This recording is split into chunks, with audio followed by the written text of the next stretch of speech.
សំណងព្រះវិហារនិងសមិទ្ធផលនាក្នុងទីអារាមវត្តព្រំមង្គលស្ថិតនៅក្នុងឃុំជីផុចស្រុកនិសានខេត្តព្រៃវែង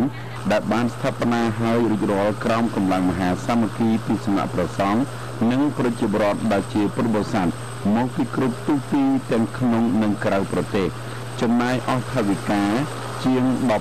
$125,000អាមេរិកបានប្រពៃពិធីបុណ្យបញ្ចុះខន្ធសេនាពុទ្ធពិសេសនិងសម្ពុទ្ធឆ្លងតាមគន្លងប្រពៃណីសាសនានៅព្រឹកថ្ងៃទី29ខែមេសាដែលបានការអញ្ជើញជាអធិបតីដ៏ខ្ពង់ខ្ពស់សម្ដេចអគ្គមហាសេនាបតីតេជោហ៊ុនសែននាយរដ្ឋមន្ត្រីព្រះរាជាណាចក្រកម្ពុជា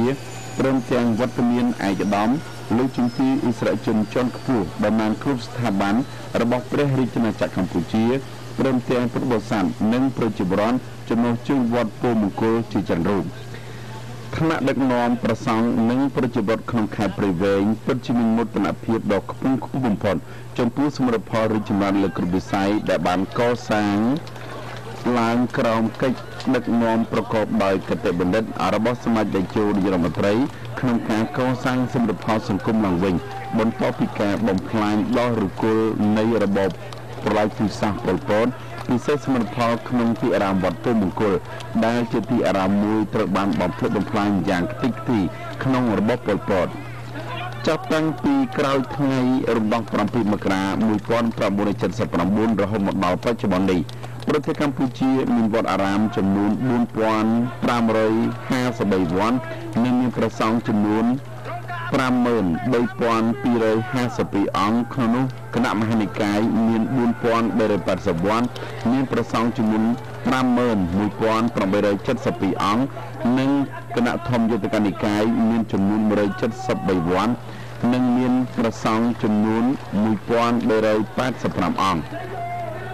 សូមបញ្ជាក់ថាលើវិស័យសាសនាមកដល់បច្ចុប្បន្ននេះខេត្តព្រៃវែងមានវត្តអារាមចំនួន500វត្តមានព្រះសង្ឃចំនួន3464អង្គក្នុងនោះគណៈធម្មយុត្តកនិកាយមានចំនួន17វត្តមានព្រះសង្ឃ69អង្គមានសាលាពុទ្ធកវិទ្យាល័យចំនួន1កន្លែងមាន3ថ្នាក់ពុទ្ធកអនុវិទ្យាល័យមាន2កន្លែងមាន8ថ្នាក់មានសាលាធម្មវិន័យនិងសាលាពុទ្ធកបឋមសិក្សា42កន្លែងមាន59ថ្នាក់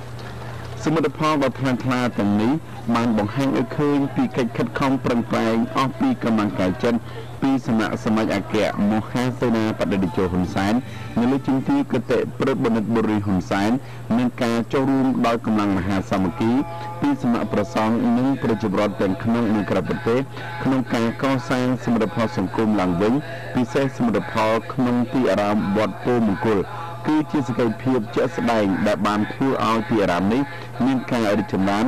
និងប្រពៃពិធីសម្ពោធឆ្លងនៅថ្ងៃនេះជាសកម្មភាពជាក់ស្ដែងស្រាប់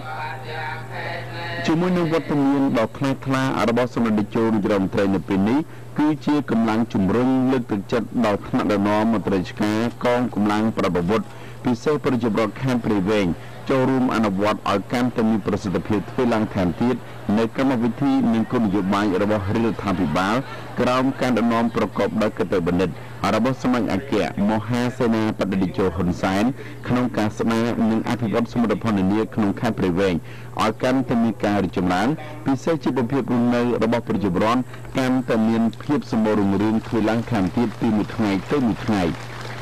ជាការពិតណាស់ថាពីមួយថ្ងៃទៅមួយថ្ងៃព្រះរាជាណាចក្រកម្ពុជាក្រោមការដឹកនាំប្រកបដោយគតិបណ្ឌិតរបស់សមាជអគ្គមហាសេនាបតីតេជោហ៊ុនសែនជាប្រមុខកម្ពុជាបានបោះជំហានយ៉ាងស្វាហាប់ប្រកបដោយកិត្តិយសនិងសេចក្តីថ្លៃថ្នូរក្នុងការដឹកនាំជោគវាសនាអនាគតប្រទេសជាតិមានការអភិវឌ្ឍចម្រើនឥតឈប់ឈរនិងប្រកបដោយនិរន្តរភាពខ្ពស់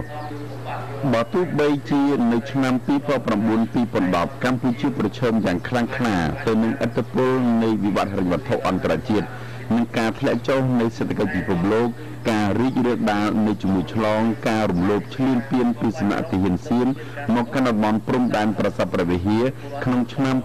2008ជាពិសេសការទទួលរងគ្រោះដោយគ្រោះធម្មជាតិទឹកជំនន់យ៉ាងធ្ងន់ធ្ងរក្នុងឆ្នាំ2011ក៏ពិតមែន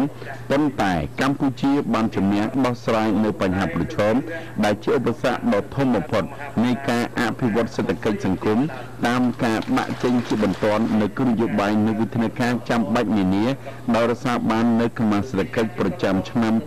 2012ពី7ទៅ7គណសញ្ញា 7% ហើយដោយទស្សនវិស័យនៅពេលអនាគតសេដ្ឋកិច្ចកម្ពុជាត្រូវបានព្យាករណ៍ថានឹងមានកំណើនច្រើនជាង 7% ក្នុងមួយឆ្នាំក្នុងរយៈពេលមធ្យមជាមួយគ្នានេះផលិតផលក្នុងស្រុកសរុបសម្រាប់មនុស្សម្នាក់បានកើនឡើងពី$760ក្នុងឆ្នាំ2008ដល់ជិត$1,000ក្នុងឆ្នាំ2002និងរំពឹងថានឹងអាចឡើងដល់$1,080ក្នុងឆ្នាំ2013ក្នុងនោះភាពក្រីក្របានថយចុះ47% នៅឆ្នាំ1993មកនៅត្រឹម30% នៅឆ្នាំ2007និងរំពឹងថាអាចនឹងចុះមកត្រឹម19% ក្នុងឆ្នាំ2013ដែលប្រការនេះបានញ៉ាំងឲ្យប្រទេសកម្ពុជាទទួលបាននូវការវិតម្លៃជាប្រទេសស្ថិតនៅក្នុងចំណាត់ថ្នាក់ទី15ដែលទទួលបាននូវកម្លាំងសេដ្ឋកិច្ចខ្ពស់លើពិភពលោកក្នុងរយៈពេល10ឆ្នាំចុងក្រោយនិងជាប្រទេសស្ថិតនៅក្នុងចំណាត់ថ្នាក់ទី5ក្នុងចំណោមក្រុមប្រទេសកំពុងអភិវឌ្ឍដែលនឹងសម្រេចបាននូវគោលដៅនៃការអភិវឌ្ឍសហសវណ្ណព្រមទាំងជាប្រទេសស្ថិតនៅចំណាត់ថ្នាក់លេខ1នៅអាស៊ីប៉ាស៊ីហ្វិកដែលសម្រេចបាននូវល្បឿនក្នុងការកែលម្អសុចនាករផ្នែកសេដ្ឋកិច្ចការងើបស្ទុះឡើងនៃសេដ្ឋកិច្ចជាតិការវិនិយោគនៃវិស័យសាធារណៈពិសេសការកសាងហេដ្ឋារចនាសម្ព័ន្ធផ្លូវស្ពានប្រព័ន្ធប្រសាសន៍កសិកម្មការលើកស្ទួយផលិតភាពកសិកម្មការកសាងធម្មពលអគ្គិសនីការផ្តល់សុវត្ថិភាពសង្គមតាមរយៈការកសាងសមត្ថភាពនិងការបណ្ដុះបណ្ដាលជូនពលករកម្ពុជាបានផ្ដល់ផលល្អនិងជាមូលដ្ឋានគ្រឹះនៃសេដ្ឋកិច្ចជាតិសម្រាប់ពង្រីកមូលដ្ឋាននៃកំណើននិងធានាជីវភាពនៃការអភិវឌ្ឍក្នុងពេលអនាគតរបស់ប្រទេសកម្ពុជាក្នុងរបាយការណ៍របស់ឯកឧត្តមហាសេរីអភិបាលនៃគណៈអភិបាលខេត្តព្រៃវែងមានប្រសាសន៍ឲ្យដឹងថាវត្តពុំមង្គលដើមឡើយជាវត្តចំបក់ត្រូវបានកសាងឡើងនៅឆ្នាំ1743ក្នុងរបបផ្លាច់ពូសាសប៉ុលពតវត្តពុំមង្គលទាំងមូលត្រូវបានបំផ្លាញដល់រគល់ក្រោយថ្ងៃរំដោះ7មករា1979វត្តពុំមង្គលត្រូវបានសាងសង់ឡើងវិញជាបន្តបន្ទាប់រហូតមកដល់បច្ចុប្បន្ននេះសមិទ្ធផលជាច្រើនក្នុងវត្តត្រូវបានកសាងឡើងនិងមានការរីកចម្រើនយ៉ាងឆាប់រហ័សក្នុងនោះរួមមានសំណង់ព្រះវិហារកុដិឧបត្ថម្ភសាលាវិបស្សនាខ្លោងទ្វាររបងវត្តអណ្ដូងទឹកសម្ដេចអគ្គមហាសេនាបតីតេជោហ៊ុនសែននាយរដ្ឋមន្ត្រីព្រះរាជាណាចក្រកម្ពុជាអញ្ជើញមេប្រសាសនស្នាទៅកាន់ព្រះសង្ឃនិងប្រជាពលរដ្ឋក្នុងពិធីបុណ្យបញ្ចុះខន្ធសីមាពុទ្ធិពិស័យនិងសម្ពុតឆ្លងសមរភនានាក្នុងទីអារាមវត្តពុំមង្គលក្នុងខ្លឹមសារដូចតទៅ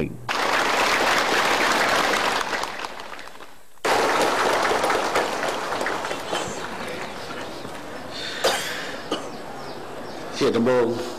ខ្ញុំប្រកាសថាខ្ញុំសូមក្រាបថ្វាយបង្គំបដិជគុណព្រះមេគុណព្រះអនុគុណបច្ចេកអធិការព្រះធរអនុត្តរគ្រប់ព្រះអង្គជាទីសក្ការៈឯកឧត្តមលោកជំទាវអស់លោកលោកស្រីដែលបានអញ្ជើញចូលរួមនៅក្នុងឱកាសនេះសូមគោរពចំពោះលោកយាយលោកតាលោកអ៊ំនាងមីងបងប្អូនជនជាតិទាំងអស់ដែលបានអញ្ជើញចូលរួមនៅក្នុងឱកាសនេះជាទីគោរពនឹករលឹកពីខ្ញុំកណាខ្ញុំថ្ងៃនេះខ្ញុំប្រកាសថាខ្ញុំពិតជាមានការរីករាយដែលបានវិលត្រឡប់មកចូលក្នុងខេត្តព្រៃវែងសារជាថ្មីបារម្ភទៀតបន្តពីអាទិត្យមុនបញ្ហានេះគឺហាក់ដូចជាចម្លែកបន្តិចនៅក្នុងកម្មវិធីនៅក្នុងឆ្នាំនេះមុនចូលឆ្នាំមកស្រុកពេរាំងក្រោយចូលឆ្នាំមកស្រុកស្វែងតោអាទិត្យមុនដល់អាទិត្យនេះមកដល់ស្រុកមេសាហើយនៅសល់កម្មវិធី2ទៀតនៅពេលខាងមុខគឺនៅស្រុកប្រស្រែកហើយនៅស្រុកកំចាយមាសស្រុកប្រស្រែកគឺឬថាវត្តព្រះគុណព្រះមេគុណផងហើយកំចាយមាសគឺសម្ពោធសកលវិទ្យាល័យជាស៊ីបកំចាយមាសនិងវិទ្យាល័យមួយទៀតអញ្ចឹងទេចំណុចនេះគឺហាក់ដូចជាមានការថាម៉េចបានចូលខេត្តព្រៃវែងខ្លាំងណាស់បញ្ហាស្ថិតនៅត្រង់ថាអ្នកណាដាក់កម្មវិធីទៅមុនរៀបចំឲ្យមុនអ្នកដែលដាក់ក្រោយឥឡូវនេះគឺថាដូចជាណែននោះហើយ ណែនរហូតដែលមានហេតុផលត្រង់នេះក្នុងគណៈខ្ញុំសូមឆ្លៀតនិយាយត្រង់ហ្នឹងបន្តិចទៅចុះហេតុអីបានឃើញសកម្មភាពច្រើនម្លេះនៅពេលដែលចាប់ផ្ដើមចូលមកដល់ឆ្នាំ2013មកផ្នែកតម្រូវការនៃការសាងសង់មកផ្នែកទៀតនៅឆ្នាំ2012កន្លងទៅនេះប្រហែលជាបដិជគុណប្រសងគ្រប់ព្រះអង្គអាចយល់បានអំពីសភាពការនៅពេលនោះគឺទី1កម្ពុជាជាប់ក្នុងឋានៈជាប្រទេសប្រជុំប្រធានអាស៊ានបន្ទាប់ទៅយើងក៏ទទួលនៅការកាន់មរណទុក្ខដ៏ធំធេងជាមួយនឹងការសោយទីវង្គតរបស់ព្រះករុណាព្រះបរមរតនកោដ្ឋគឺសម្ដេចឪសម្ដេចតាទូតរបស់យើងតាំងពីខែតុលារហូតមកទល់ខែកុម្ភៈចឹងយើងមិនអាចបើកការសម្ពោធអ្វីបាននោះទេតែខ្ញុំកណាខ្ញុំក៏បានឆ្លៀតយកពេលនោះដើម្បីដើរចែកបានកម្មសិទ្ធិជូនប្រជាពលរដ្ឋដែរដល់ចាប់ផ្ដើមចាប់ពីខែកុម្ភៈបន្ទាប់ពីពិធីថ្វាយព្រះភ្លើងរួចរាល់ហើយនោះក៏ចាប់ផ្ដើមធ្វើសកម្មភាពមកហើយទៅតាមគោលដៅដែលបានអ្នកណាកំណត់ពោដាក់ទៅមុនក៏បានមុនប៉ុន្តែក៏មានវត្តអារាមនិងទីកន្លែងមួយចំនួនក៏ចាត់តំណាងទៅពួកខ្ញុំកណាម្នាក់ឯងដើរមិនអស់ទេមកផ្នែកទៀតក៏មានការពាក់ព័ន្ធជាមួយនឹងការបោះឆ្នោតនៅពេលខាងមុខនៅពេលយុទ្ធនាការបោះឆ្នោតបានមកដល់ក្នុងរយៈពេល1ខែគឺខ្ញុំកណាខ្ញុំត្រូវសម្រាកនៅផ្ទះដោយជាទម្លាប់ខ្ញុំប្រកាសណាខ្ញុំមិនចេញធ្វើយុទ្ធនាការបោះឆ្នោតខ្លួនឯងទេ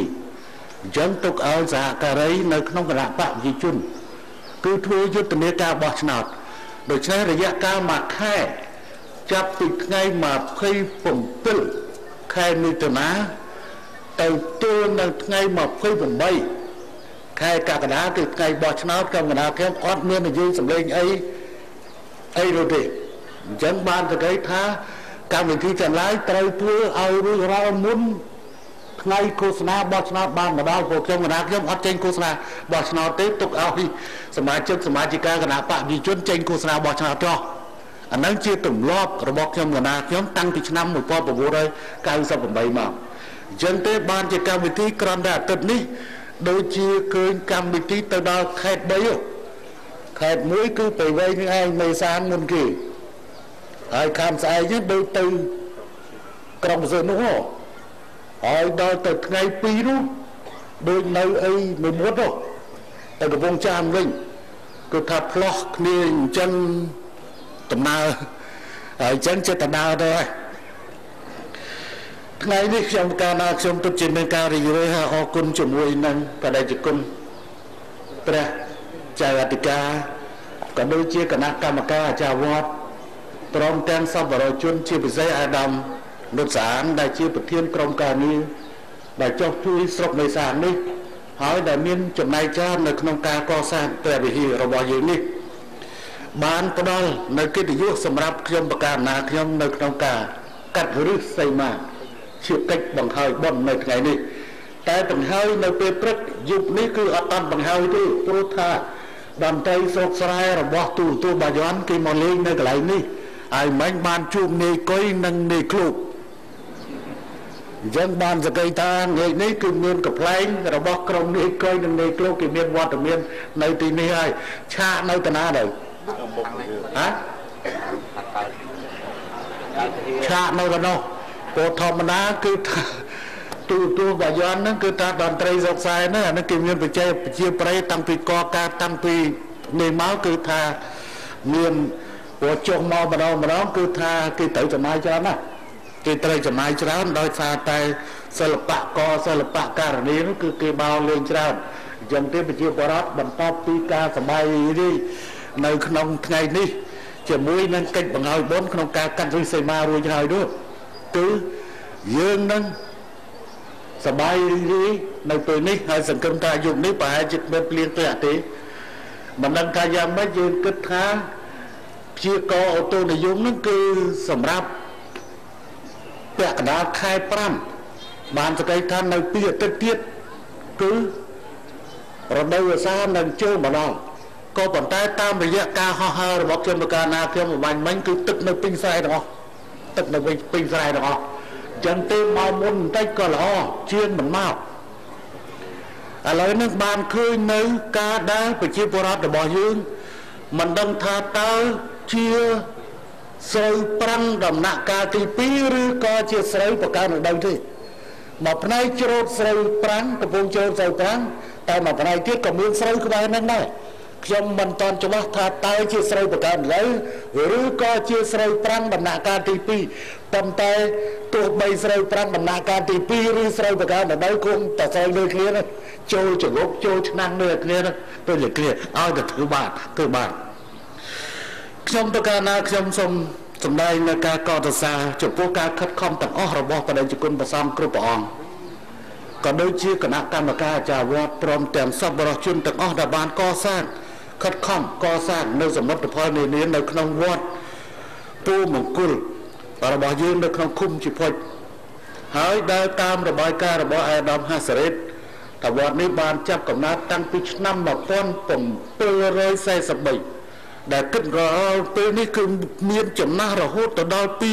270ឆ្នាំមកហើយឥឡូវបើយើងគិតរយៈពេល270ឆ្នាំមកដល់ពេលនេះគឺគិតជាមធ្យមអាយុ70ទៅចុះទៅប្រមាណចំនួនមនុស្ស4ចំនួនមនុស្សប៉ុន្តែអ្វីដែលសំខាន់នោះនៅត្រង់ថាវត្តនេះមិនបានបន្តនិរន្តរភាពគេហៅថាបន្តជាប់មិនដាច់នោះទេវត្តនេះត្រូវបានបំផ្លាញដោយសង្គ្រាមហើយក៏បានបំផ្លាញនៅក្នុងរបបបល្ល័ង្កពិសាសពលពតមិនខុសពីវត្តដទៃទៀតនៅទូទាំងប្រទេសជាតិណាចក្រកម្ពុជានោះទេវត្តនេះក៏ត្រូវបានបំផ្លាញគឺដោយឫសគល់វាជាស្ថានភាពមួយដែលប្រទេសរបស់យើងអត់សាសនាមិនត្រឹមតែអត់ពុទ្ធសាសនាណាក៏គ្មានដែរយ៉ាងទៅដោយសារការបំផ្លិចបំផ្លាញនោះហើយដែលយើងនិយាយថាយើងបានចាប់ប្រាំពីបាតដៃទៅទេពីគំនោភេទផងដើម្បីកសាងឡើងនៅសមិទ្ធផលទាំងឡាយទាំងពុទ្ធចក្រនិងអាណាចក្រដើម្បីធ្វើឲ្យប្រទេសរបស់យើងរស់រានមានជីវិតយ៉ាងវិញហើយទទួលបាននៅការរីកចម្រើនរហូតមកដល់ពេលនេះពិតមែនថាយើងមានជួបប្រទះនៅប្រឈមនឹងការលំបាកជាច្រើនដែលដោយសារតែភាពក្រីក្រហើយហេដ្ឋារចនាសម្ព័ន្ធដែលទើបបានកសាងក្នុងរយៈពេលប្រមាណឆ្នាំចុងក្រោយដែលអាចចាត់ទុកថាប្រទេសរបស់យើងបញ្ចប់សង្គ្រាមទើបនឹងបានរយៈពេលមិនទាន់ដល់15ឆ្នាំផងទេហើយយើងថា15ឆ្នាំទៅចុះដែលយើងបានកសាងមានស្ថានភាពពេញលេញតាំងពីឆ្នាំ1970រហូតដល់ឆ្នាំ1998រយៈពេល28ឆ្នាំគឺជារយៈពេលដែលប្រទេសកម្ពុជាប្រឈមនឹងការស្លាប់ហើយការផ្លាត់ផ្លាស់និរិះការបំផ្លិចបំផ្លាញជាប់បណ្ដាច់ដូច្នេះរយៈពេលនោះគឺជារយៈពេលដែលយើងលំបាកខ្លាំងណាស់សូម្បីតែជីវិតទីនេះឲ្យវាគង់វាមិនគង់ផងព្រោះអ្វីត្រូវបំផ្លិចបំផ្លាញខ្ទេចខ្ទាំនៅក្នុងរយៈពេលនោះទាំងជីវិតមនុស្សក៏ដូចជាសម្ភារៈរាប់ទាំងទីអារាមដែលជាកន្លែងជំនឿរបស់ប្រជាពលរដ្ឋរបស់យើងក៏ត្រូវបានបំផ្លិចបំផ្លាញផងដែរ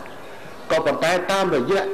ជំហានបណ្ដាលបន្តិចម្ដងប្រជាពលរដ្ឋរបស់យើងក៏បានកសាងឡើងវិញនៅជីវភាពគ្រួសារតខ្លួន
មាននៅថវិកាសម្ភារៈថវិកាសម្រាប់ការកសាងសមិទ្ធផលនានាសម្រាប់ជាទីសក្ការៈបូជារបស់ប្រជាជនទេសូម្បីតែចង្ហាន់គឺប្រជាប្រសងក៏ជួបការលំបាកដែរឧទាហរណ៍ទុកឲ្យប្រជាពលរដ្ឋនៅជុំវិញវត្តនេះអត់ឃ្លានសូម្បីតែរកបាយទទួលទានខ្លួនឯងមិនបានផងតែមានចង្ហាន់ឯណាយកមកប្រគេនមេគុណចង់គឺប្រជាពលរដ្ឋត្រូវគិតខ្លួនឯងសិនហើយប៉ុន្តែនៅពេលដែលប្រជាពលរដ្ឋគាត់មានប្រាក់ចំណូលគាត់មិនត្រឹមតែមានចង្ហាន់ឆ្ងាញ់យកមកប្រគេនមេគុណទេគាត់មានប្រកាសដើម្បីរួមចំណែកកសាងនៅសមិទ្ធផលនានាដូចជានៅក្នុងទីអារាមនេះជាផុសតាមស្រាប់សម្រាប់ប្រជាពលរដ្ឋរបស់សម្រាប់ពុទ្ធចក្រផ្នែកពុទ្ធចក្រអញ្ចឹងចំណងតាក់ទងគ្នានៅទីនេះគឺបេះមិនដាច់ទេថ្ងៃមុនខ្ញុំប្រកាសថាខ្ញុំនៅតែបាននិយាយនៅខាងវត្តនៅវត្តស្វ័យអន្តរនៅខាងស្វ័យអន្តរក៏បានបញ្ជាក់ចំណងតាក់ទងរវាងពុទ្ធចក្រនិងអាណាចក្របេះគ្នាអត់ដាច់ទេបើសិនជាអាណាចក្ររីកចម្រើនពុទ្ធចក្រក៏រីកចម្រើនដែរហើយបើសិនជាអាណាចក្រធ្វើមិនត្រូវគឺជាពិសេសការដឹកនាំរបស់បកនយោបាយដែលកាន់កាប់រាជរដ្ឋាភិបាលដឹកនាំមិនត្រូវមិនត្រឹមតែបំផ្លាញផ្នែកអាណាចក្រទេពុទ្ធចក្រក៏ត្រូវបំផ្លាញដូចគ្នាដែរដូចជាលន់នៅសម្រាប់ចិត្តធ្វើរដ្ឋប្រហារទម្លាក់សម្ដេចព្រះនរោត្តមសីហនុពេលនោះអាណាចក្រក៏ច្បោកច្បល់ប្រជាពលរដ្ឋក៏ស្លាប់របួសពិការអញ្ចឹងទៅហេតុថារចនាសម្ព័ន្ធត្រូវបំផ្លិចបំផ្លាញជាផ្លូវជាស្ពានជាស្អីសាលារៀនមន្ទីរពេទ្យត្រូវបំផ្លិចបំផ្លាញហើយពុទ្ធចក្រក៏ត្រូវបំផ្លាញជាមួយគ្នានោះដែរជាមួយបំផ្លាញគ្នានោះដែរព្រោះប្រជាពលរដ្ឋរត់ទៅរត់អាយុរៀងខ្លួនតែខ្ញុំរាក៏និយាយថាក៏បែកមកតម្លាក់ប្រជាពលរដ្ឋស្អីតែលោកអើយជួយផងប្រសងថាទេអាត្មាជួយទៅខ្លួនឯងបានផងប្រូចចូលត្រង់សេប្លោចដល់ចូលត្រង់សេស្បង់របស់លោកនៅនឹងមាត់ត្រង់សេអញ្ចឹងទេអាចារ្យស្រាក់នៅតែកវលចុះកវលឡើងស្មានតែគេឲ្យសញ្ញាសម្រាប់វាយ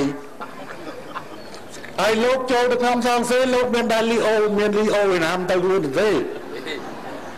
អញ្ចឹងទេមិនក្របបែកអត់ស្គាល់ថាប្រសងឬក៏ហោះទេនឹងជាការខុសឆ្គងខាងនយោបាយរពោះផ្នែកអាណាចក្រដែលនាំទៅដល់ការបំផ្លាញមិនត្រឹមតែអាណាចក្រគឺពុទ្ធចក្រដល់មកដល់ពលពតនយោបាយបំផ្លាញពុទ្ធសាសនាចោលសាសនាទាំងអស់ចោលតែម្ដងដូច្នេះការចាំបាច់របស់យើងនៅទីនេះត្រូវពិនិត្យឲ្យច្បាស់អ្នកដឹកនាំផ្នែកអាណាចក្រតើគេអាចដឹកនាំប្រទេសត្រឹមត្រូវទេជាពិសេសគណៈបកកាន់អំណាចគណៈបកដែលខ្លួនត្រូវការជ្រើសរើស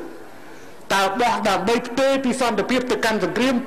ផ្ទេរពីសន្តិភាពទៅកាន់អសន្តិភាពឬបោះដើម្បីរក្សាសន្តិភាពរក្សានៅការអភិវឌ្ឍរក្សានៅអ្វីដែលមានក្នុងដៃរួចមកហើយឬក៏បោះ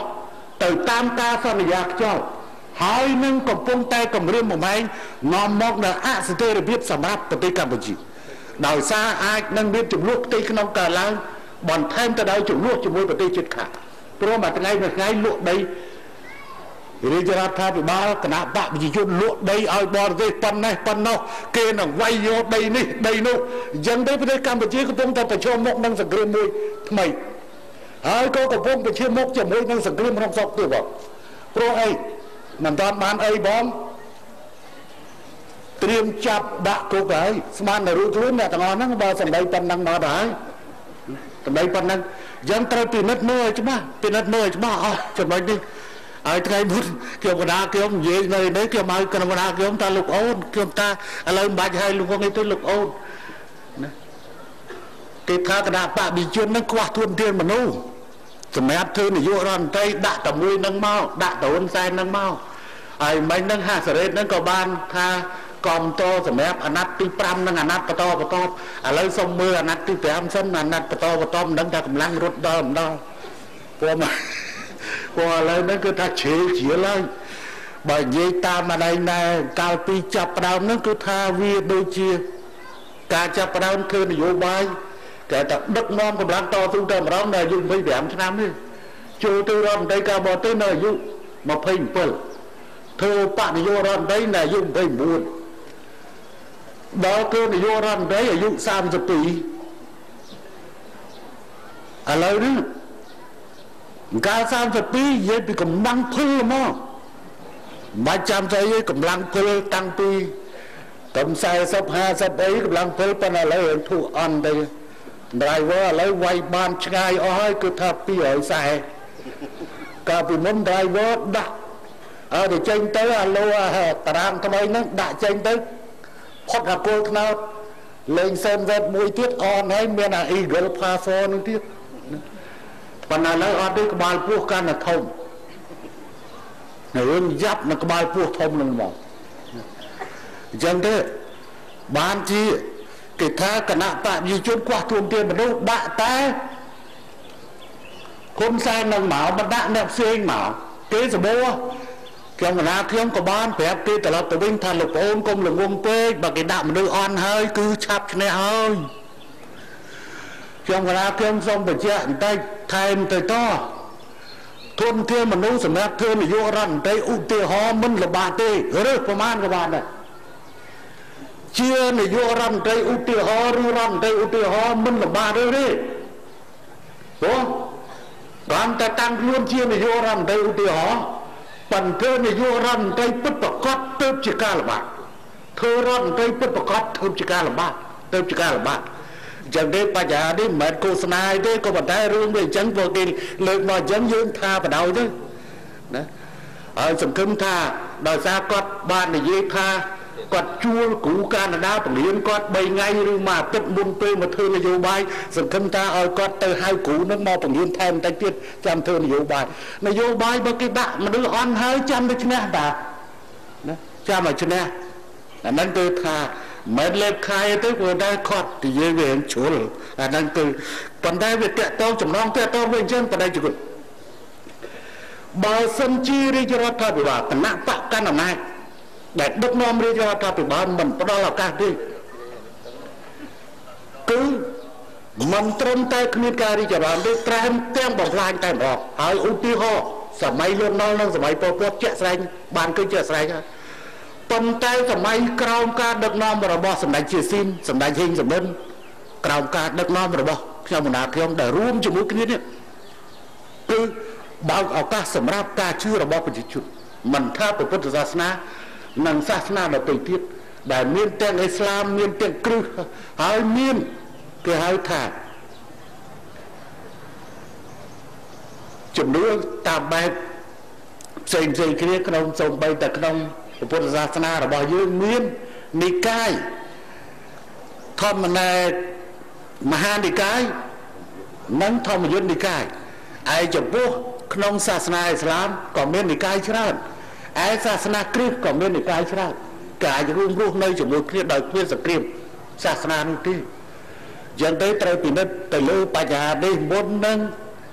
គឺធ្វើអ្វីមួយសម្រាប់ចិត្តខំមួយថ្ងៃចង្រៃមួយជីវិតណារឿងនេះយើងបានមានឧទាហរណ៍ស្រេចមកហើយលោកលាយលោកតាហើយបញ្ហាការកសាងនៅទីអារាមនេះ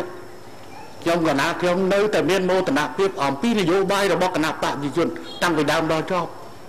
នៅត្រង់ថា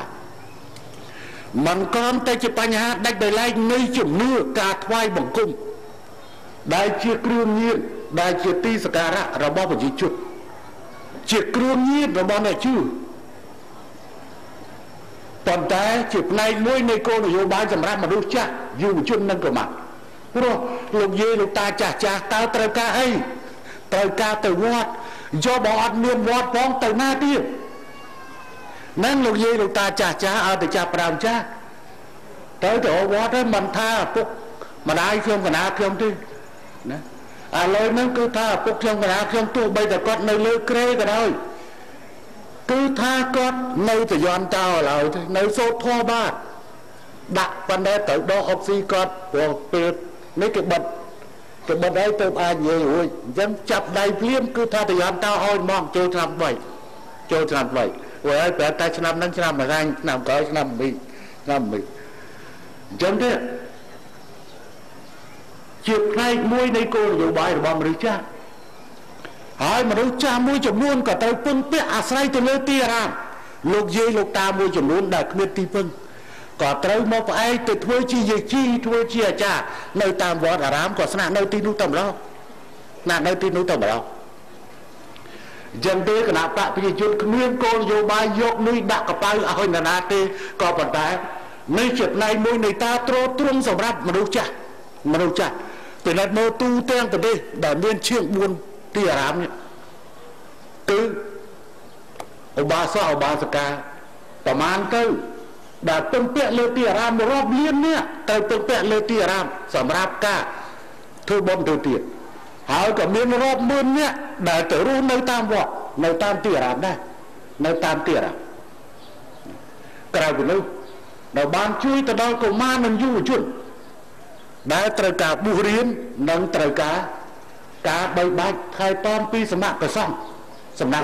ដើម្បីរៀនសូត្រនៅតាមទីអារាមនៅទីក្រុងភ្នំពេញនិងបណ្ដាខេត្តមួយចំនួនទីអារាមคล้ายទៅជាអន្តេវាសិទ្ធដ៏ល្អសម្រាប់និស្សិតជាបរិសុទ្ធមិនអាចយកនិស្សិតជានារីទៅបានទេបរិយាគុណហើយអញ្ចឹងទេបានជាយើងខិតខំនៅទីក្រុងភ្នំពេញនិងកន្លែងមួយចំនួនត្រូវធ្វើអន្តេវាសិទ្ធសម្រាប់នារីព្រោះនារីមិនអាចមានតែជាជីទេដែលអាចទៅនៅក្នុងវត្តបានប៉ុន្តែនិស្សិតជាស្ត្រីមិនអាចទៅនៅក្នុងវត្តបានទេដាច់ធေါ်ដាច់អោគឺថាកុំយកមេគោជាប់ក្បែរគាត់អាត្មាសុំទោសចឹងទេបានជាយើងខិតខំកសាងអន្តេវាសិទ្ធរបស់នារីប៉ុន្តែនិស្សិតជាបរិសុទ្ធគឺត្រូវពឹងពាក់ទៅលើទីអារាមហើយការកសាងនេះនៅក្នុងនេះមានការកសាងខ្ញុំកណ្ដាលខ្ញុំបានចូលកន្លងទៅតាម$1,200ទេតាមរយៈមាសសួនប្រធានមន្ត្រីសាធារណការកែបកណ្ដាលហើយក្រៅពីនោះគឺបានឯកឧត្តមលោកសានិងលោកជំទាវបានចំណាយអស់149លាន5សែនរៀលថវិកាដែលចំណាយក្នុងការសាងសង់នៅទីនេះអស់$125,408ក្នុងការកសាងព្រះវិហារនេះហើយកសាងតាំងពីឆ្នាំ2007បន្តិចដងហើយតាមដឹងថាបដិជគុណក៏នៅជាពាក់គេ$11,197ហើយបដិជគុណក៏បានបិទបាតខ្ញុំកណាខ្ញុំឲ្យជួយដោះស្រាយចឹងខ្ញុំកណាខ្ញុំក៏បាននាំមកសម្រាប់ការសងឲ្យផ្ដាច់ព្រាត់តែម្ដងគឺថាប្រគេនដៃគុណ$11,200លើស$3លើស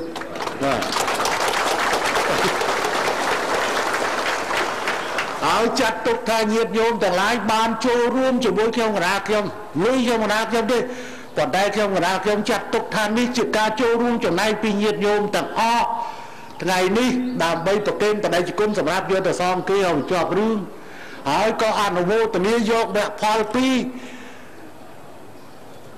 កុសលផលបុណ្យដែលយើងបានរួមគ្នាសម្រាប់ពិធីបញ្ចុះសីមានៅវត្តនេះតែម្ដងទៅហើយថ្ងៃនេះថ្ងៃខ្ញុំកណាខ្ញុំច្បាស់ណាស់ថាការ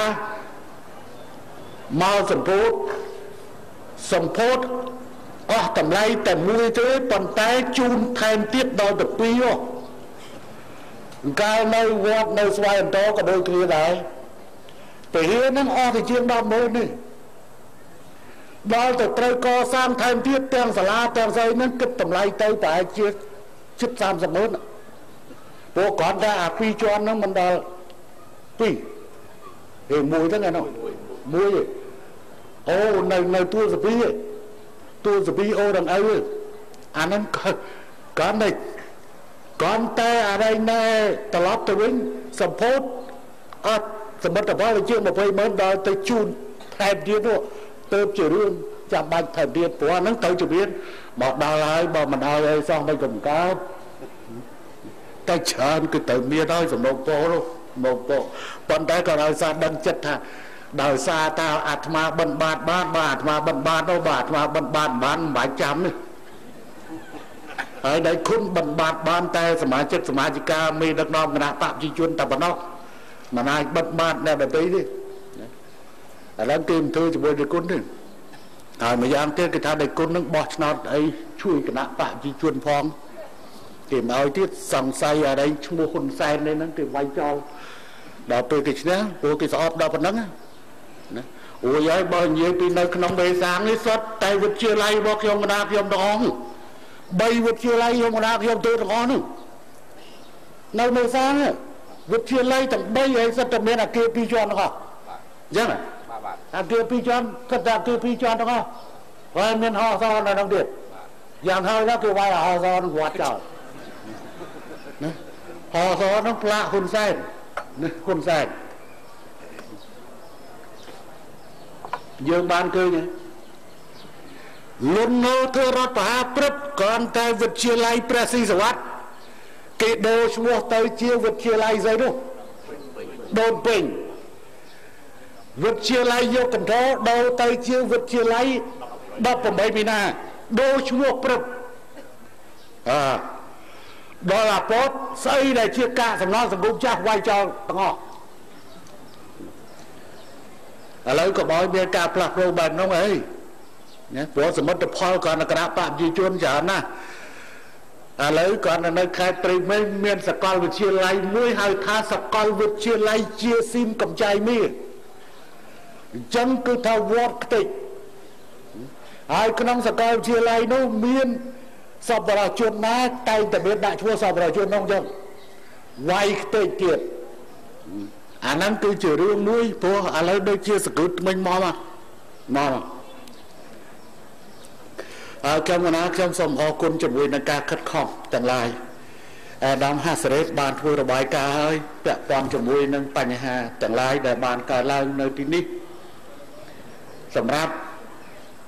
ប្រជាពលរដ្ឋរបស់យើងដែលបានទទួលនៅសមិទ្ធផលនៅក្នុងការកសាងបាននឹងកំពុងកសាងហើយនៅខេត្តព្រៃវែងនេះគឺអាដាមហាសរ៉េតគឺថាផ្លូវរងរាល់ពេលនេះប្រភេទផ្លូវខេត្តមាន19ខ្សែ461គីឡូផ្លូវលំ686ខ្សែប្រវែងជាង3000គីឡូម៉ែត្រប្រវែងជាង3000គីឡូម៉ែត្រហើយកន្លងទៅនេះអាដាមហាសរ៉េតបានធ្វើសំណើស្នើសុំទៅខ្ញុំប្រកាសណាខ្ញុំដោយមានចំណារបស់អាដាមឧបនាយករដ្ឋមន្ត្រីសខេងបញ្ជូនមកឲ្យខ្ញុំប្រកាសខ្ញុំសុំបដូរអាផ្លូវក្រាលគូក្រហមនិងអាខ្សែព្រំនេះចំនួន17ខ្សែ17ខ្សែប្រមាណខ្សែដាក់ទៅគូ8ហើយអាដូរចម្រាលថាថាជាគឺគូក្រហម15ជាង20 23អញ្ចឹងទេខ្ញុំកណាខ្ញុំក៏បានចាបញ្ជូនទៅរដ្ឋមន្ត្រីក្រសួងអភិវឌ្ឍជនបទពិភាក្សាជាមួយនឹងក្រសួងសេដ្ឋកិច្ចហិរញ្ញវត្ថុដើម្បីពិនិត្យមើលហើយឲ្យតឹងយោបល់ទៅថាកន្លែងណាដែលដូរបានក៏ដូរទៅដោយប្រើប្រាស់ថវិកាជាតិមួយផ្នែកនិងហិរញ្ញប្បទានដោយសាធារណរដ្ឋប្រជាពលរដ្ឋចិនមួយផ្នែកព្រោះចំណុចនេះយើងត្រូវដឹងថាអាស្តង់ដាររបស់វាសម្រាប់ធ្វើគ្រឹះអាដែលក្រៅគូក្រហមនោះស្តង់ដាររបស់វាទៅមានប្រភេទផ្សេងសម្រាប់ចាក់កស៊ូប៉ុន្តែក្នុងនោះយ៉ាងណាក៏ដោយបើសិនជាយោងទៅលក្ខខណ្ឌតម្រូវនៃការត្រូវបានកស៊ូគឺបានសកេត្រូវចាប់ប្រាំពីអាលុំហ្នឹងហើយអាលុំហ្នឹងរួចហើយគឺវារឹងវាគ្រឹះវារឹងហើយគេចាប់ប្រាំក្រៅថ្មកែអីបន្ថែមកស៊ូពីលើហើយអាហ្នឹងវាស្តង់ដារវាមុខទៅជំនាញយ៉ាងម៉េចអាផ្លូវលុំថ្ងៃនេះវានឹងទៅផ្លូវកស៊ូថ្ងៃក្រោយផ្លូវកស៊ូថ្ងៃក្រោយប៉ុន្តែផ្លូវលុំណាដែលគ្រប់លក្ខខណ្ឌហើយ យើងអាចនឹងចាក់កស៊ូបានតាមរយៈថវិការបស់រដ្ឋយើងនៅសល់សម្រាប់ការចង្អុលបង្ហាញសម្រាប់ការធ្វើបន្តប៉ុន្តែត្រូវដាក់គម្រោងចូលទៅក្នុងហេរញ្ញប្បទាននៃសាធារណរដ្ឋប្រជាមានិតចិនដែលនៅក្នុងខេត្តនៅក្នុងស្រុកមេសាងនេះគឺមាន2ខ្សែទី1ប្រវែង24គីឡូ700ម៉ែត្រចាប់ពីផ្លូវជាតិលេខ8ត្រង់ភូមិប្រមូលដុំឃុំស្មៅជើងឃុំកំចាយមាសរហូតដល់ភូមិពោតមុំឃុំស្វាយជុំស្រុកមេសាអាហ្នឹងមួយខ្សែទៀតគឺផ្លូវប្រវែង20គីឡូ700ម៉ែត្រចាប់ពីផ្លូវជាតិលេខ1ត្រង់ភូមិដូនតុកកនដើដូនតុងកនដើឃុំប្រាសាទស្រុកកំពង់ត្បែងរហូតដល់សាលាស្រុកមេសាផ្លូវនេះត្រូវចាក់កៅស៊ូដាក់ចូលក្នុងបេក្ខភាពហើយ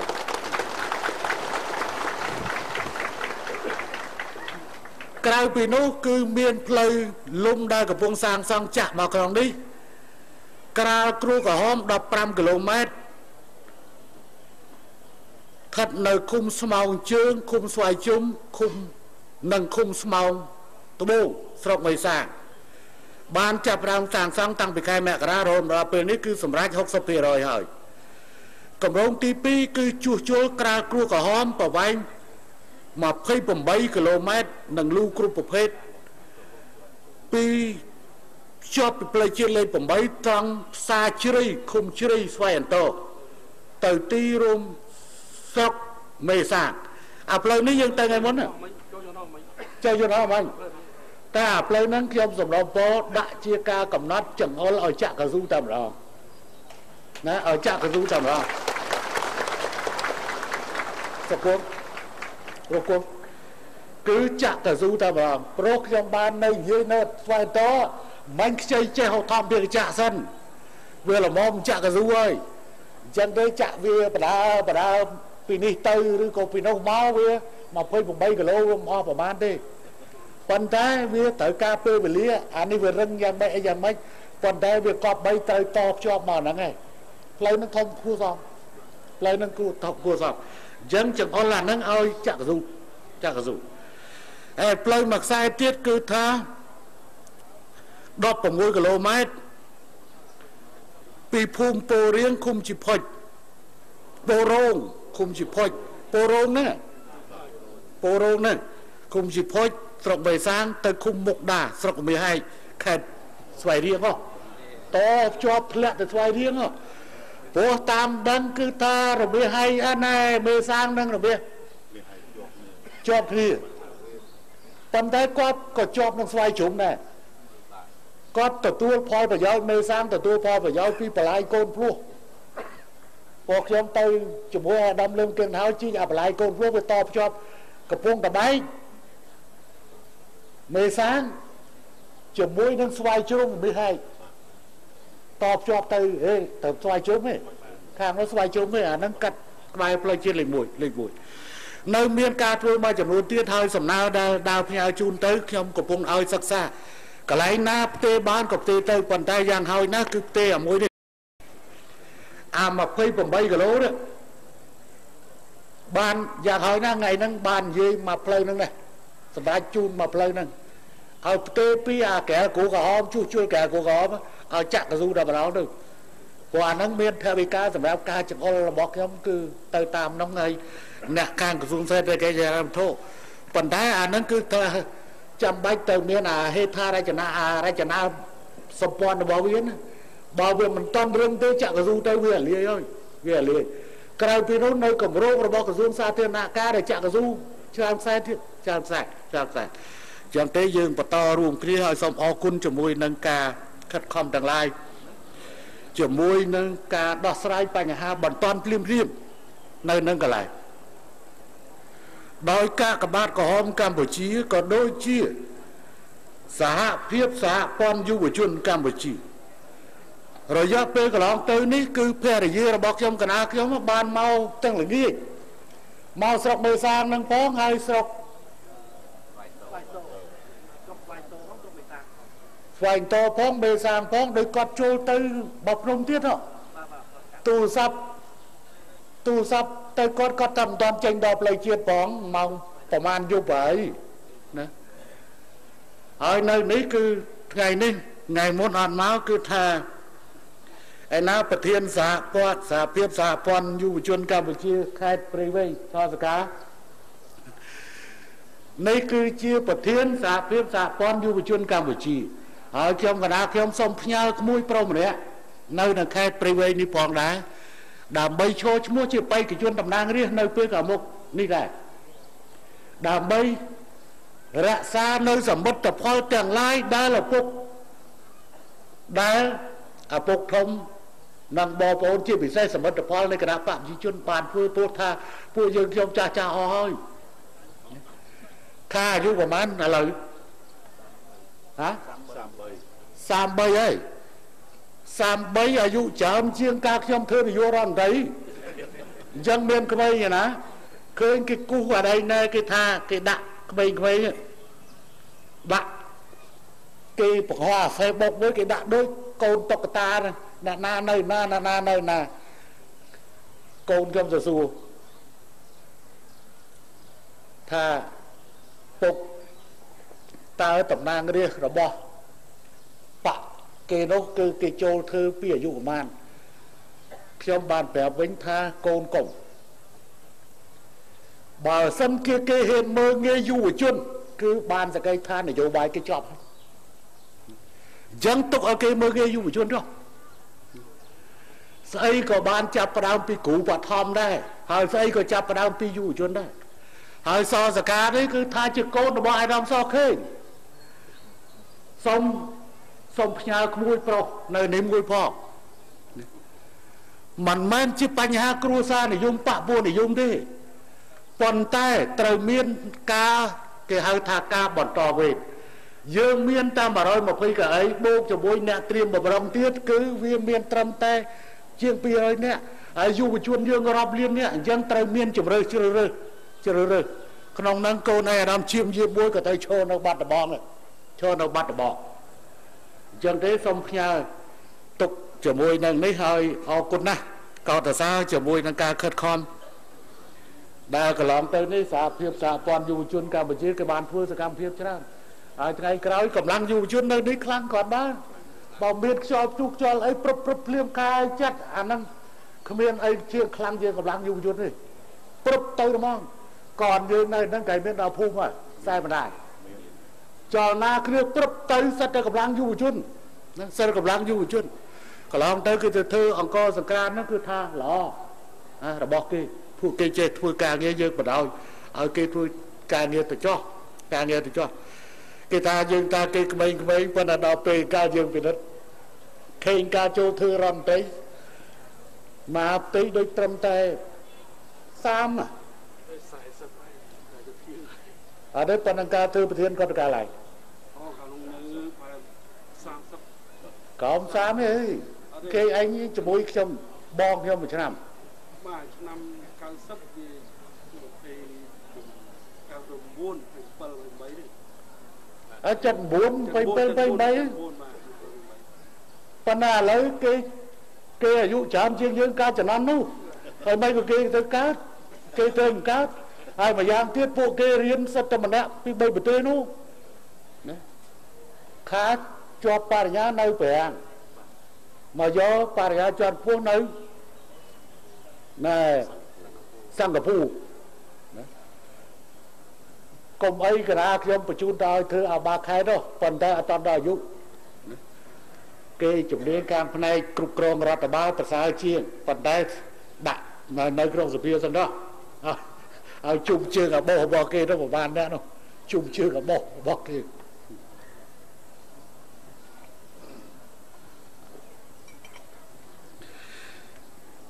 ហើយ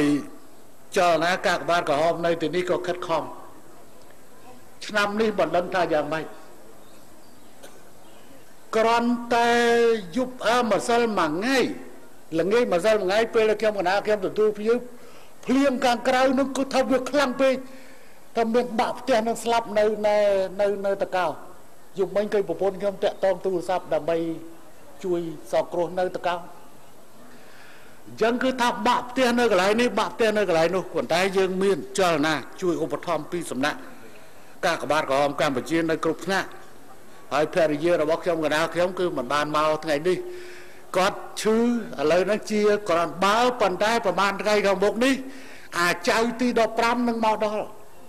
phải chia tất nâng ngày sau mà ta mới tới ngày sau chơi ti đọc pram đang ơi chơi sấy mình đang đặt nắp pan na đây mình đây pan đây bàn chơi sấy pi cao cho năm rồi đó là lấy một đo cho năm mà xanh bàn chơi sấy mùi tiết chầm ư chơi sấy chơi sấy pi cao cho năm rồi chơi sấy mũi cao cho năm mà xanh chầm ư na cho na chiên na vô nè cái đấy dạng na còn mình xây miền pư đó đó phụ mấy cái bầy còn đây xong sừng cơm cá trao không cả ra không ao về cao nói chơi phụ lịch để cho phụ lịch không cả na không miền phụ quan đang để cho đại sa tay trâu đỏ sài sầm nâu po hạ đôi chết ban chán tích vào đây con này dẫn tới cho đỏ sài sầm nâu po để cho hay là nghe này tục ai này coi ai năng này luôn màu chung chơi ngà cần màu nó hả này cần của cái miền cầm cục lại màu tầm mặc cầm với cục pi cầm lên tầm ăn chút tư đam tây dọc sái cái lên tầm ăn chút mà đòn bay chút lên tôi mau mán ban chọp hả màu mùi lo ngà triệt bàn tay cầm lên nhá nạ sọc rồi bỏ dương ơi ta lên là con cứ thư dạng mấy cứ thá bỏ bị đau nữa nè sao ta bỏ tay tay giờ mai lấy mình rơi kìa hướng bỏ tay nó cứ cho bay bị đau sao ta bỏ tay hê đàm bấy tờ mưa là khao tờ mưa là dây tờ mưa chụp bay hay dân đó tới kỳ lên kỳ hoa rôn tâm kỳ bị đau kỳ hoa rôn tâm mong pi ở sọc chất đi chân cứ miền dây hướng mua thì dây hướng pa nhà hướng ta là khôn và rong là pe chạp pe chân tên nè chua là khôn tới từ đắc cầm bát tha lục anh lên tao ta om mà nương mơ tao ta om nương đắc cầm bát chân vào pro còn và rong mong pi mong bay cứ bị chịu bớt ọt chật đòi dân cứ bị tôi nợ ram bon chập ram đạ lạ khăn chua là khôn từ lên đạ lạ khăn ta tao tao om rồi mơ đòi dân tới khné prang lên mà sao mà rương mà nè nơi bột nè rồi nâng tờ ná vô lên rương ai ấy mà nâng tờ ná cho ta lên nơi nâng tờ dạ cái tranh mau dạ chân tư mà rương xa bộ tờ ná sắp tay nè bị cần cáo như thế một bên ta anh bên nơi mơ anh nơi chăm vô micro anh nơi chăm vô micro hả dạ tranh mau anh bộ khá dạ nè anh đâu mơ xây mình con mình trông coi chứ anh coi anh tư anh nói chăm coi chuông mình rồi dân đâu sao mà nè có tới tờ linh nè bộ chốt con tra ấy nó kêu mà cái nào không cái lon tới đi miền nữa kêu mà nó kêu ban tay tăng nè dù chôn bị cạp này bay nè thơ nơi không chia sẻ mà chiếc công lê khả rồi bọc cho một nà kiểu kế chỉ chôn bị cạp này có bản đá kế chlong cắt mà hàm chia lại mũi chlong cắt mà hàm chia lại ôi vậy tờ riêng sẽ làm với mình ra báo mà thôi chia này thôi chia này này tí xây ca cái nào làm đây nó cam toàn cam là ai pi tiết đâu mũi nó chọp mà hàm chia lại lấy cái bông xâm riêng tới bà nhà chọt vô cho bà nhà ấy tại do bà nhà chọt vô mũi tiết mũi tiết nó kê bà cao tiết sả mà cung kìa sả mà cung ជនពិការផ្នែកយកមកធ្វើក្រុមលេខាឲ្យអញ្ចឹងមានណែក្មួយឈ្មោះណែកម្លាខ្ញុំបានជួយពួកគេតាំងពីនៅកពកនៅនេះគេដេញតខេឥឡូវគេទៅជាអ្នកជ្រៀងចបៃហើយជាពិធីករនៃវិទ្យុសម្លេងជនពិការឈ្មោះឲ្យនាងសរិទ្ធសបាយដែរថ្ងៃមុនទៅរៀបចំបាយឲ្យក្មេងៗពិការទៅជួបអូជ្រៀងចបៃឲ្យស្ដាប់គេនិយាយថាគេកាន់កម្មវិធីស្អីណានោះមានកម្មវិធីលបងបញ្ញាលបងបញ្ញាគេដាក់មួយអាទិត្យរហូតឃើញអត់មាននរណាឆ្លើយបានលបងបញ្ញារបស់គេដាក់ជាសំណួរថាតើរុក្ខជាតិអីដែលរីករាយជាងគេហើយសំណួរមួយទៀតគេថាតើរុក្ខជាតិអីដែលកើតទុកជាងគេថាមួយអាទិត្យអត់មាននរណាឆ្លើយបានអញ្ចឹងទេឥឡូវនេះកុយនេះលោកអាចឆ្លើយបានណា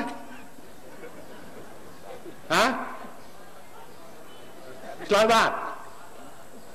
អត់បានរុក្ខជាតិអីដែលសบายជាងគេរីករាយជាងគេហើយរុក្ខជាតិអីដែលកើតទុកជាងគេ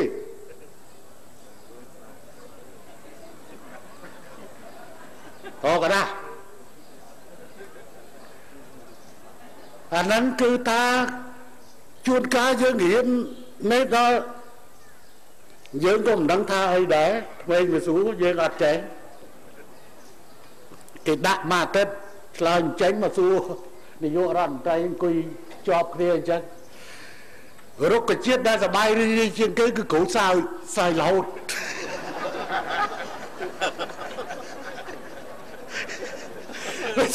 អូនទៅឃើញរុក្ខជាតិដែលសบายរីករាយជាងគេគឺគ្រូសើចហ្មងហើយរុក្ខជាតិដែលកើតទុកជាងគេគឺដើមមកសោកាសោករហូតដើមមកសោកប៉ុន្តែអាហ្នឹងគឺនិយាយពីរឿងដើមអសោកាណាពាក្យអសោកាគឺហើយអានេះណែគេហៅថាសត្វដែលមានទុកខ្លាំងជាងគេសត្វអីខ្យងខ្សោកក្មេងប៉ុន្តែឥឡូវខ្ញុំងាកមកđâyវិញងាយកុយនៃឃ្លោកនៅនេះហើយតែកំ pl ែងជំនួសគាត់ដាច់អាជីពគាត់មិននឹងភ័យបោកពួកខ្ញុំកណាខ្ញុំឲ្យតែចាប់ផ្ដើមគ្រប់ទុកជាតិគឺភ័យហ្មងភ័យពួកមិននឹងតែចេញភ្លេងអីមកអរចាប់ផ្ដើមតាគណៈចាត់តាំងគេថាគ្រប់ទុកជាតិគ្រប់ចាប់ផ្ដើមភ័យពួកចំណន់ទៅកំពង់ចាមទួលសវត្ត80គ្រប់ទុកជាតិគ្រប់អោស្នេហ៍មាសបងការពិតគេដាក់រួចទៅហើយប៉ុន្តែយុគក្នុងក្រែងវាយកកាសែតហ្នឹងទៅដូរទៅចាក់ស្ដាប់ឲ្យដល់គ្រប់ទុកជាតិចុចមកញេក្រឹបចេញអោស្នេហ៍មាសបងមក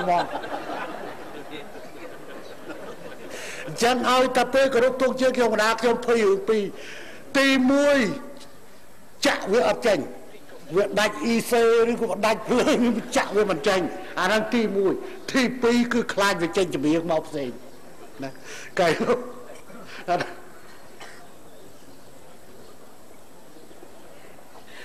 ថ្ងៃនេះបងខ្ញុំកណាខ្ញុំបាននាំមក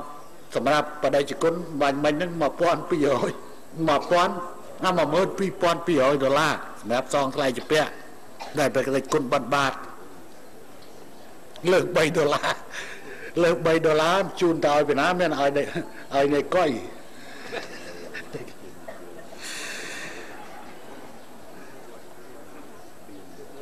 ទី2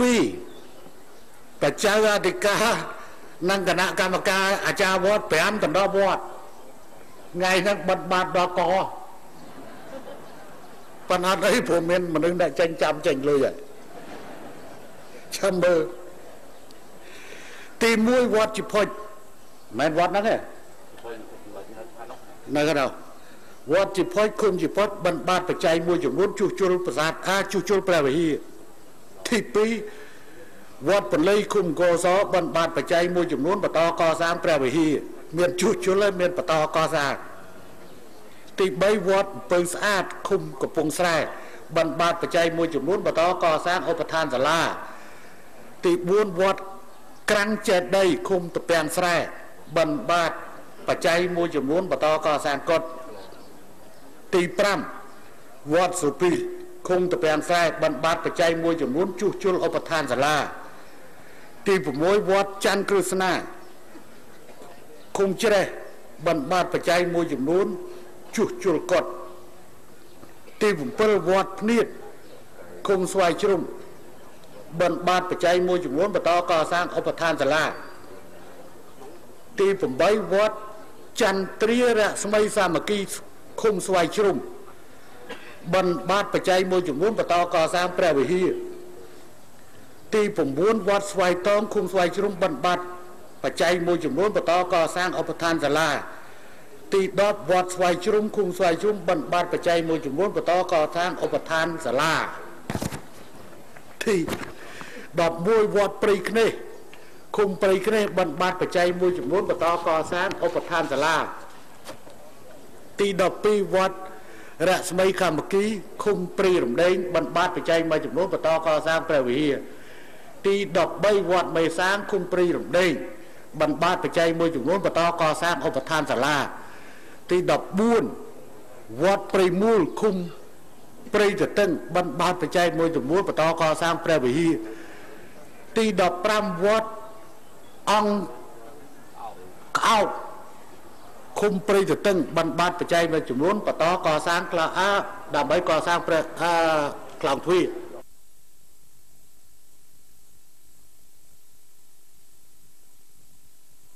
ប៉ុន្តែវត្តដាក់សំណើមកគឺមានប៉ុណ្ណឹងអញ្ចឹងទេដោយសារតែវិការហ្នឹងគឺមិនដឹងថាកសាងយ៉ាងម៉េចកសាងយ៉ាងម៉េចបើបណ្ឌបាតច្រើនទៅទឹកកប់អញ្ចឹងទេសូមអញ្ជើញទៅតាមជំនាញគីងគក់តាមសទ្ធាជ្រះថ្លាសូមប្រគេនមកវត្តក្នុងមួយវត្តបច្ច័យ5លានរៀលសម្រាប់បន្តកសាងទៅ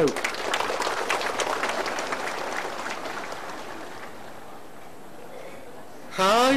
ឯកឧត្តមនុតសាអាននិងលោកជំទាវទទួលប្រគេនបច្ច័យតាមវត្តយកទៅដល់វត្តដល់ទៅហ៎ក្រុមការងារហ្នឹងហើយក្នុងក្រុមការងារយកទៅប្រគេនដល់វត្តអញ្ចឹងទៅទី3សហគមន៍ទូទាំងសាលាបឋមសិក្សាស្វាយបុណ្យឃុំជីផុចស្រុកមេសានសូមគោរពស្នើសុំសម្ដេចនាយកលោកជំទាវមេត្តាជួយសាងសង់អគារសិក្សាមួយខ្នង6បន្ទប់សូមជូនតាមសំណើមួយខ្នង6បន្ទប់អាដាមសេងឈួនទទួលសាងសង់អរគុណស្លា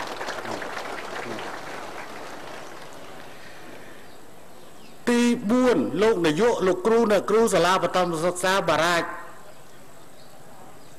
ឃុំព្រៃគ្នេះស្រុកមេសានសូមគោរពស្នើសុំសម្ដេចលោកទេមេត្តាជួយសាងសង់អគារសិក្សាមួយខ្នង3បន្ទប់6បើលោកឯងវាយដាក់មកអញ្ចឹងបានតែឆ្ងល់ប្រឹងតែគិតទាំងសួរមិញមិនបានសុំតែ3 6ចង់សុំតាមពុទ្ធពធប្រសងអីមួយខ្នង6បន្ទប់ជូនតាមសំណើមួយខ្នង6បន្ទប់អាដាមនុតសាអាននិងលោកសសខាទទួលសាងសង់ទាំងពីរនាក់លើកឈរឡើងយើងប្រកាសឲ្យលឿនបន្តិចដោយសារមានអ្នកធ្វើហើយទី5សហគមន៍ទ្រទងសាលាបឋមសិក្សាជ័យក្លោកឃុំតពាំងស្រែស្រុកមេសានសូមគោរពស្នើសុំសម្ដេចលោកទេមេត្តាជួយសាងសង់អគារសិក្សាមួយខ្នង6បន្ទប់ជូនតាមសំណើមួយខ្នង6បន្ទប់អាហ្នឹងខ្ញុំកណាខ្ញុំអ្នកធ្វើទី6សហគមន៍ទ្រទងសាលាបឋមសិក្សាសាមគ្គីតាស្រែនឃុំជ្រេះស្រុកមេសានសូមគោរពស្នើសុំសម្ដេចលោកទេមេត្តាជួយសាងសង់អគារសិក្សាមួយខ្នង6បន្ទប់ជូនតាមសំណើមួយខ្នង6បន្ទប់អាហ្នឹងខ្ញុំកណាខ្ញុំក៏ជាអ្នកធ្វើដែរលោកនាយកលោកគ្រូអ្នកគ្រូនិងសិស្សសានុសិស្សអនុវិទ្យាល័យមេសានឃុំជីផុចស្រុកមេសានសូមគោរពស្នើសុំសម្ដេចនឹងលោកទាវជួយម៉ាស៊ីនកុំព្យូទ័រ10គ្រឿង ម៉ាស៊ីនពេញតើ2គ្រឿងម៉ាស៊ីនថតចម្លងមួយគ្រឿងជូនតាមសំណើកាលខែមីនាឆ្នាំ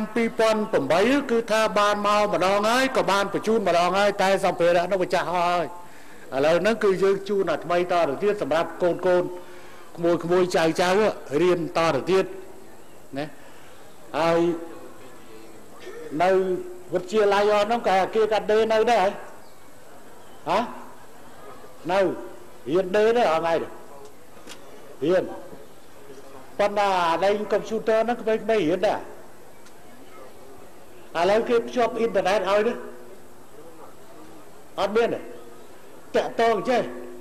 ខាងអានេះទូរស័ព្ទបិទហ្វូនគេមានអាខ្សែបណ្ដាញរបស់គេដែលរត់កាត់គេនឹងបញ្ជូនទៅតាមវិទ្យាល័យអញ្ចឹងយើងទៅតំណាក់តំណងនឹងអានេះក្រុមហ៊ុនបិទហ្វូនដែលផ្ដល់ទៅតាមវិទ្យាល័យដោយមិនគិតប្រាក់ឲ្យវិទ្យាល័យប្រើទៅទេអញ្ចឹងទេមានប្រព័ន្ធនឹងទៅចុះហើយថ្ងៃនេះមិនដឹងថាយ៉ាងម៉េចមិនមែនមកពីមិនក្តៅទាំងអស់គ្នាក្តៅតែខ្ញុំតែម្នាក់ឯងបាទហត់មកព្រោះភ្លៀងទៀតហើយមកទៅនេកុយឲ្យលូតចុះໄວតែនេកុយនេះណែនេះអូរទីមកខាងពិធីករអីមកដល់ហើយពិធីការនេះមកនៅមកមុនហើយអាថ្ងៃនេះគឺបានក្រុមណាខ្លះក្នុងអ្នកចម្រៀងក្រុមណាខ្លះច្រើនហើយពិតជាច្រើនហើយក្រុមរបស់គេនឹងមកមកកងហ្នឹងដូចជាចំណាយមិនធម្មតាទេប៉ុន្តែគេមានស្ពងសច្រើនពាណិជ្ជកម្មរបស់គេច្រើនតន្ត្រីសុខសាយហ្នឹងវាអត់មានសារទេអាហ្នឹងតាំងពីកើតមកនឹកឃើញដល់វាកើតដំបូងគឺមានបរិយាឡំដល់ឡងកាលហ្នឹងគេឲ្យផ្សព្វផ្សាយអានេះតាមដល់បរិយាគេនៅផ្សព្វផ្សាយមានស្ពងសអ្នកឧបត្ថម្ភទៅមួយគត់គឺបរិយាឡំដល់ឡងបន្ទាប់ពីនោះទៅបានអានេះមានអានេះប្រេងខ្យល់ហូវីតប៉ុន្តែឥឡូវហ្នឹងគឺថាតន្ត្រីសុខសាយលេងមកវគ្គអញ្ចឹងទៅមកវគ្គត្រឹមតែ5នាទីប៉ុន្តែដល់ផ្សាយពាណិជ្ជកម្មលេង10នាទីប៉ុន្តែទូរទស្សន៍គ្នារស់ហ្នឹងគ្នារស់ណាផ្សាយពាណិជ្ជកម្មមកផ្សាយពាណិជ្ជកម្មទៅវិញប៉ុន្តែផ្សាយពាណិជ្ជកម្មបរិយាអត់បានទេហើយផ្សាយពាណិជ្ជកម្មរឿងស្រាត្រូវតែនិយាយថាបើស្វឹងកុំបើកបោបើបើកបោកុំពិសាប៉ុន្តែគេថាបើស្វឹងកុំបើកបោហើយថ្ងៃនេះណែឥឡូវពាក្យស្លោកមួយបានចេញបន្តហោហែ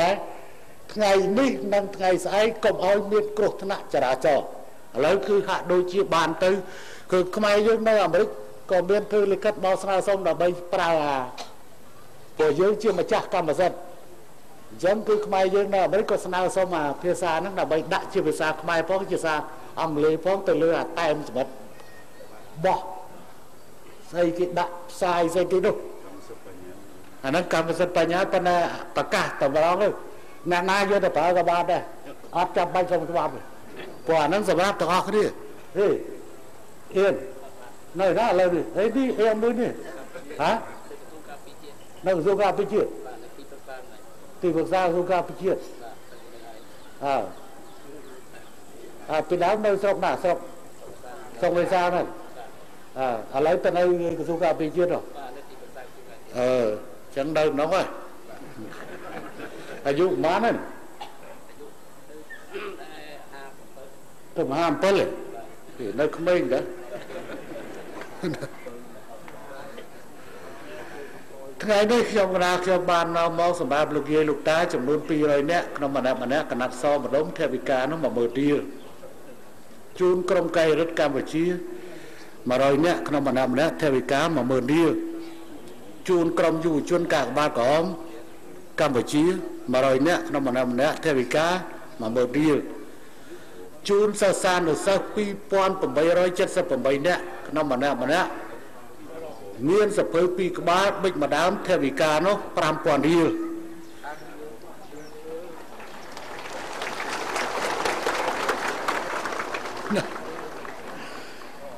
ដូច្នេះណាក្រុមកាយរដ្ឋនិងយុវជនកាកបាទក្រហមក៏នៅក្នុងចំណោមហ្នឹងដែរប៉ុន្តែគឺថាដោយសារគេមានឯកសណ្ឋានគេត្រូវទទួលរបបមួយផ្សេងទៀតលើចំនួនរបបសិស្សនៅរបបសិស្សថ្ងៃហ្នឹងប្រហែល100យគុណហ៎1400ដល់ថ្ងៃទី3ប្រហែល100ថ្ងៃទី3 800បើសិនទីចៅខ្ញុំកើតចំថ្ងៃ800ហ្នឹងល្អចំថ្ងៃសិលណាហើយទៅជាពួកផលិតព្រោះប៉ុន្តែការពិតទៅណាក៏ឆ្នាំខ្លាដែរឲ្យតែស្រីប៉ុន្តែស្រីដល់ទៅជាយាយជីអស់អីហើយប៉ុន្តែគេថាកុំចាំបាច់រើសថ្ងៃខែអីរឿងតែដឹងប្រពន្ធនោះព្រោះការហើយឆ្នាំមួយមេក៏ទៅជាឆ្នាំខ្លាទាំងអស់ឆ្នាំខាលទាំងអស់ពួកកាយអ្នកណាមិនខ្លាចប្រពន្ធមានតែខ្ញុំនេះអត់ខ្លាចតែប្រពន្ធប្រាប់ថាកុំទៅណាយើងអត់ទៅ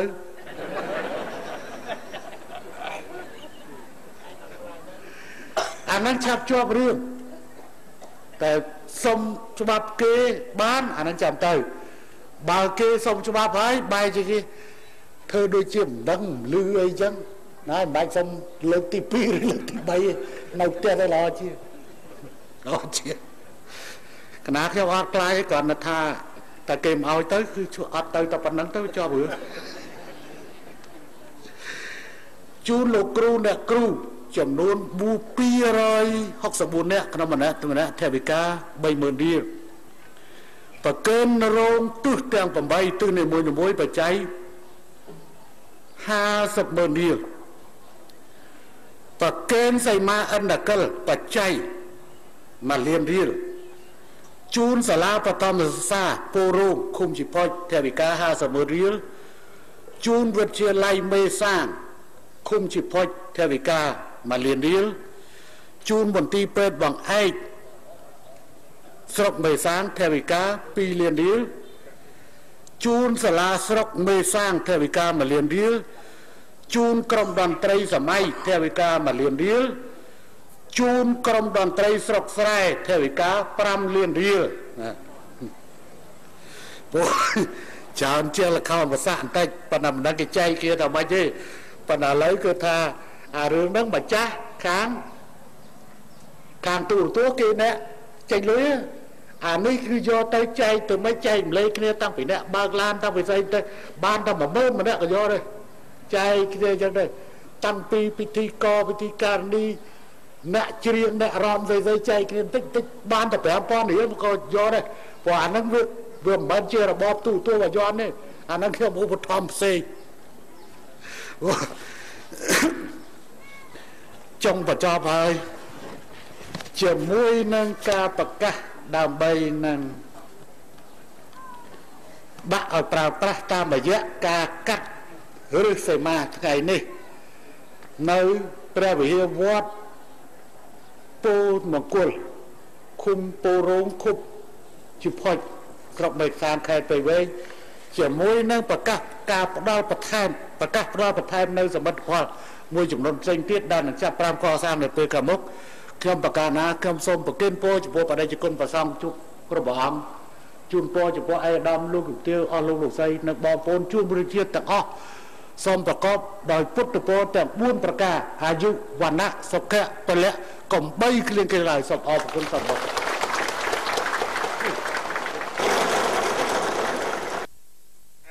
មកគិរី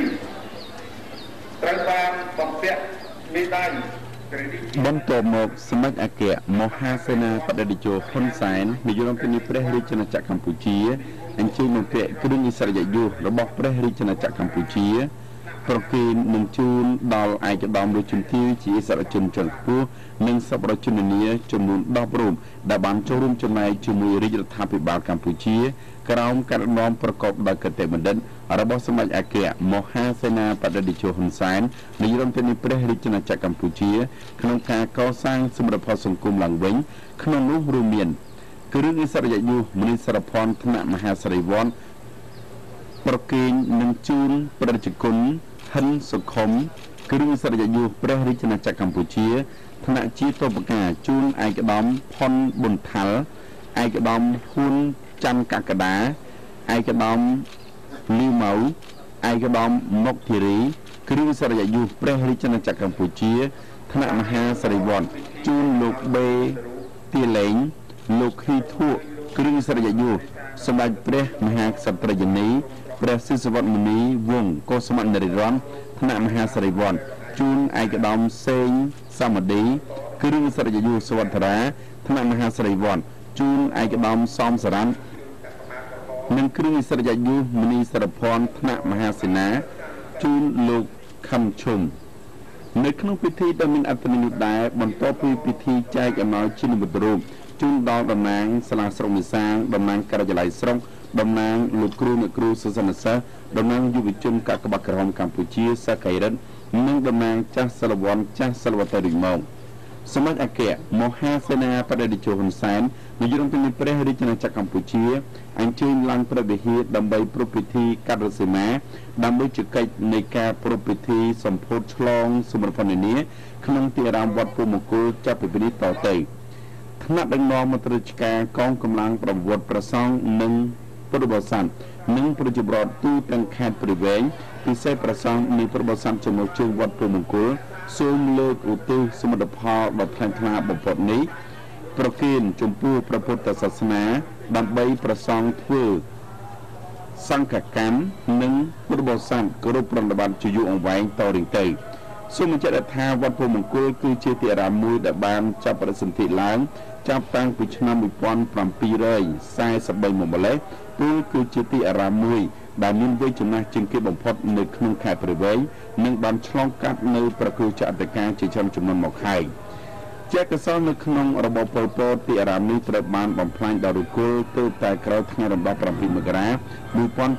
1979ទីអារាមនេះក៏ដូចជាបណ្ដាទីអារាមនៅទូទាំងប្រទេសត្រូវបានប្រជាពលរដ្ឋប្រសង់ប្រវត្តិសាស្ត្រទាំងក្នុងនិងក្រៅប្រទេសខិតខំរួមកម្លាំងមហាសាមគ្គីគ្នាកសាងទីអារាមនេះឡើងវិញមានការរីកចម្រើនស័ក្តិសមជាទីកន្លែងគោរពសក្ការៈដ៏ខ្ពង់ខ្ពស់បំផុតពីសំណាក់ព្រះសង្ឃប្រវត្តិសាស្ត្រមកពីគ្រប់ទិសទីក្នុងប្រទេសកម្ពុជា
mà chào này thì chợ đây liền nha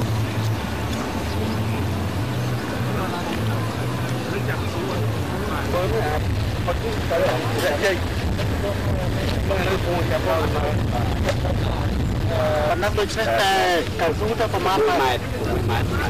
không muốn quen rồi bố kia hot tay hú thì quyền chứ đang hú nhé chụp chua là nó chụp chua là nó lực mấy này lực mấy bắt ra pha cao bao nhiêu tầm tắc của họ này có thể hú tay cái xuống thì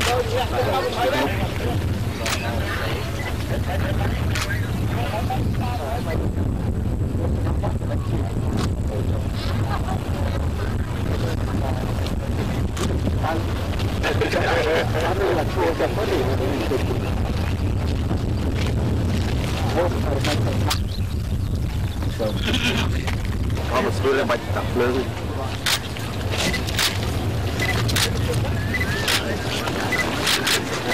ta nó